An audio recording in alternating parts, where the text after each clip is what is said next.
Saludos de paz. Todas las personas nacemos libres e iguales, dice el artículo 1 de la Declaración Universal de los Derechos Humanos. Y aunque los Estados son los garantes del respeto de los derechos de sus ciudadanos, también es cierto que la soberanía y la libre determinación es de las personas y los pueblos, y por tanto, el disfrute de dichos derechos es una responsabilidad individual y colectiva a la vez. El artículo 2 de la Declaración aborda el derecho a la igualdad y la no discriminación. Dice: toda persona tiene todos los derechos y libertades proclamados en esta declaración, sin distinción alguna de raza, color, sexo, idioma, religión, opinión política o de cualquier otra índole, origen nacional o social, posición económica, nacimiento o cualquier otra condición. Además, no se hará distinción alguna fundada en la condición política, jurídica o internacional del país o territorio de cuya jurisdicción dependa una persona, tanto si se trata de un país independiente como de un territorio bajo administración fiduciaria, no autónomo o sometido a cualquier otra limitación de soberanía. Hablamos de derechos inherentes al ser humano, independientemente de cualquier condición o circunstancia. Toda persona tiene derecho a una vida digna. 75 años después de la aprobación de la Declaración, podemos decir que queda mucho camino aún para estar satisfechos. La desigualdad y la discriminación son, probablemente, las vulneraciones más importantes que sufren los derechos humanos en el mundo, y no solo los países subdesarrollados o no democráticos, sino que las sufren también las sociedades de los países del llamado mundo libre. Sufrimos desigualdad prácticamente en todas las esferas de la vida, y por consiguiente es imposible hablar de libertad, dignidad e igualdad, pues son interdependientes. ¿Qué mundo es este en que unos mueren de obesidad mientras millones mueren de hambre?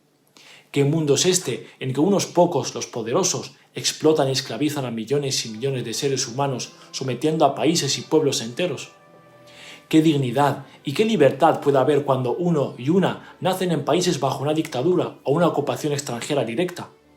¿Qué país es este cuando la justicia nos ciega y discrimina entre ricos y pobres, locales y extranjeros, blancos y negros, hombres y mujeres? Como dijimos, la desigualdad es la violación más grave y extendida que sufren los derechos humanos. Nos limitaremos solo a unos ejemplos para ilustrar esta lacra. A nivel económico, según la ONU, tras la pandemia, el 1% de las personas más ricas acumuló casi el doble de riqueza que el resto del mundo. En España, el 21,7% de la población sufre la pobreza. El 10,3% sufre una pobreza severa, con ingresos inferiores al 40% de la mediana.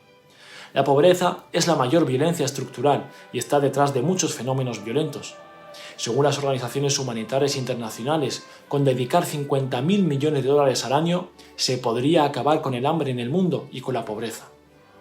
Teniendo en cuenta el dinero que se mueve al día, esta cantidad es realmente pequeña y perfectamente asumible. Y si mirásemos a los presupuestos dedicados a la guerra y al belicismo, entonces nuestra indignación aumenta por no tomar cartas en el asunto. Por ejemplo, Estados Unidos dedica un presupuesto anual a su ejército de más de 700.000 millones de dólares. ¿Podemos hacernos a la idea de cuánta paz habría en el mundo si se dedicara ese dinero a otros menesteres como la educación, la enseñanza, la cooperación? Sin duda, la paz es infinitamente más barata que la guerra. Y sin embargo, he aquí la estupidez humana en una de sus expresiones más escandalosas. A nivel político, la discriminación entre los ciudadanos y los colectivos es más que conocida. Aunque las constituciones hablan de igualdad, no todos los ciudadanos tienen acceso a expresar sus opiniones libremente en igualdad de condiciones. Los lobbies compran las voluntades de los políticos en detrimento de los derechos de los ciudadanos y su soberanía. En las democracias representativas como la nuestra, el único vestigio de igualdad es el voto. Y como todos sabemos, la participación política es mucho más que celebrar elecciones cada 4 años. Alzando la vista al panorama internacional de derechos humanos, es imposible no mirar a uno de los lugares donde la opresión, la discriminación, el racismo y la desigualdad son política sistemática. Hablamos obviamente de Palestina.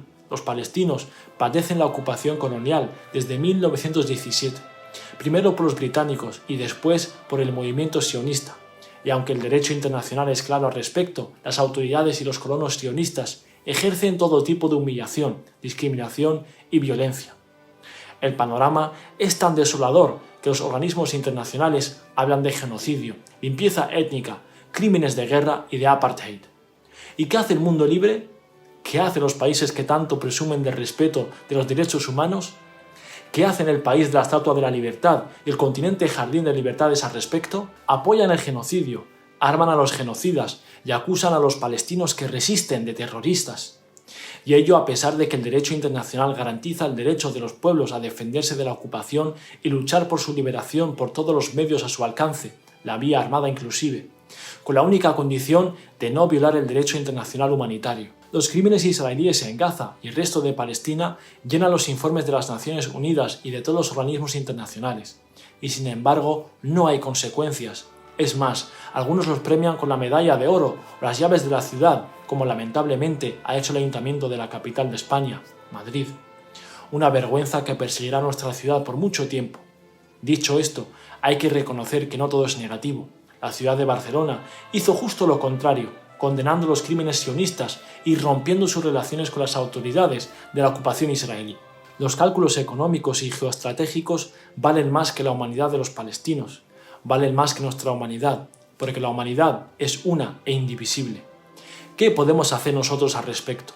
Concienciarnos y movilizarnos de forma permanente para que los derechos humanos sean respetados en nuestro país, en Palestina y en el mundo entero, y apoyar todas las iniciativas que van en el mismo sentido.